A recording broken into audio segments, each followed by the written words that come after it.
Hi, this is Paul. And this is Kitty. And these are our fish. This is Henry.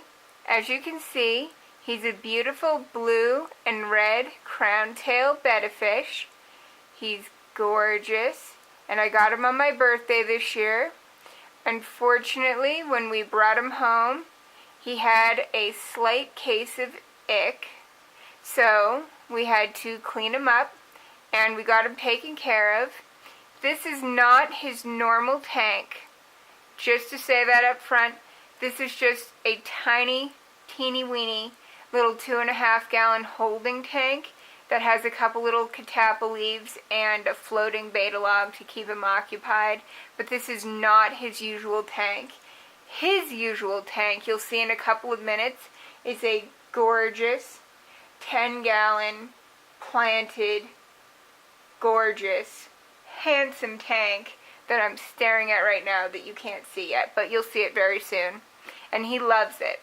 And he'll be over there in a couple of days, but right now he's in this holding tank because we separated him because we decided what we wanted to do was a community tank with no other bettafish, but it has a couple of neon tetras and 2 amano shrimp, and that is that. But the best thing to do with a community betta tank is to separate out your betta and then add your betta later, because if you add fish to your betta, chances are it's not going to work out very well. So we decided to separate him for now. So sadly, he's not in his gorgeous tank, but he will be very soon. We're not keeping him in this tiny, sad little tank, but I just feel so bad. I just wanted to say that up front because I feel so sad watching this beautiful little fishy swimming around in here. He doesn't have fin rot, just to mention that. He, unfortunately, his fins got singed because the first heater that we had in his tank broke a couple of days after we got it home. It was working fine, and then suddenly it went from 78 degrees up to 86, and he was very lucky that we were able to manage to save him. He will be okay. His fins have to grow back. He's in a comfortable 78 degrees right now, but he'll be okay. We just felt really bad for him that his heater went from 78 to 86. That's really dangerous. Bettafish are tropical, but they should not be in 86 degree water. So that's what's going on with his fins. It's not fin rot, but he will be okay. He's doing a lot better now. As you can see, he's swimming around really happily, but he'll be so much happier when he gets into his happy, happy, happy tank. So that is Henry, the bettafish. Now let us take you on a tour of our other fish. Okay, now that you guys have met Henry, the bettafish, you get to see my fabulous 10-gallon tank, which has a horde of neon tetras, which are floating around somewhere about the middle right now, trying to cross the Bridge of Doom, to the catappa leaves. It's all very spooky. Well, I guess they're done crossing the bridge. Over to the Anacharis plant! We went over to the store the other day, and we got some plants for it. The tank is pretty new. We got it a few weeks ago, and unfortunately, like I had mentioned when I showed you Henry, he came down with ick, and when you get ick, you have to treat the entire tank, not just the fish. So we didn't want to put in any new plants until we killed the ick, so we couldn't put plants in right away. So we only just were able to put the plants in a few days ago. So we just put in plants, we put in the Anacharis, and then we got an Anubias nana, that's the one in the middle. We put a Java fern in, that's the one on the end. And we had a couple of Marimo moss balls. All of them are great. except for that one you see in the front middle.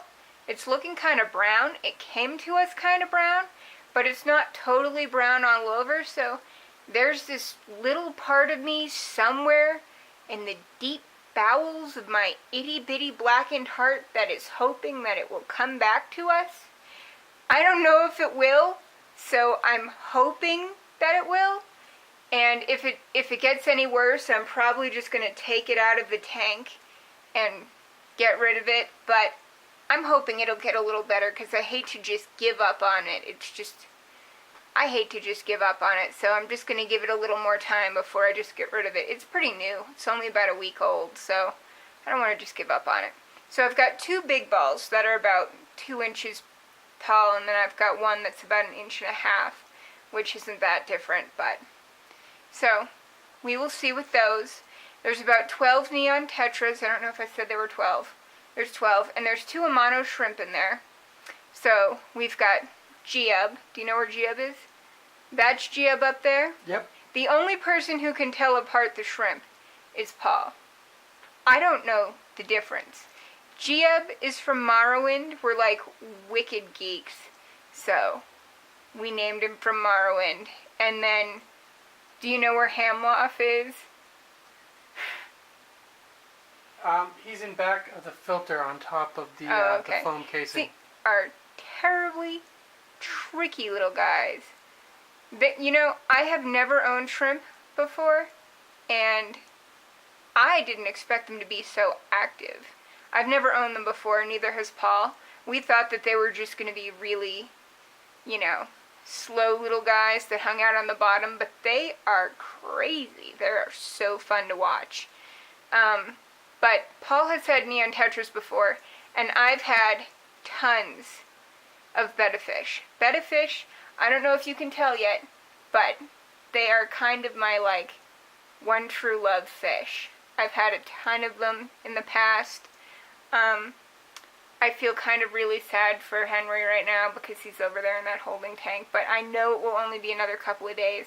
I just want to wait until these fish are really good and acclimated to this tank before I move him over, because that's your best shot at a good community tank.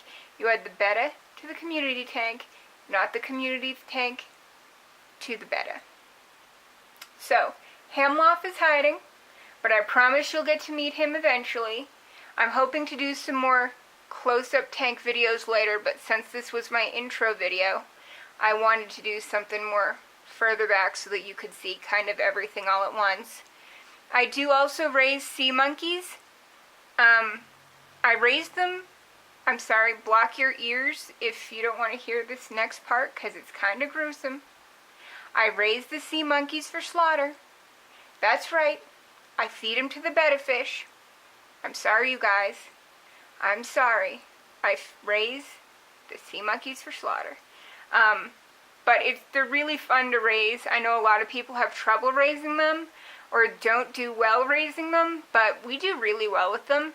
So I plan to do some videos with my tips and tricks to raise sea monkeys later. So hopefully if you're having trouble raising sea monkeys, then that will help you out. So stay tuned for that, and I hope you enjoyed this video. If you have any questions about the tank, or about sea monkeys, or about betta fish, or anything in my tank, feel free to ask me in the comment section, and I look forward to making more videos. Bye! Bye!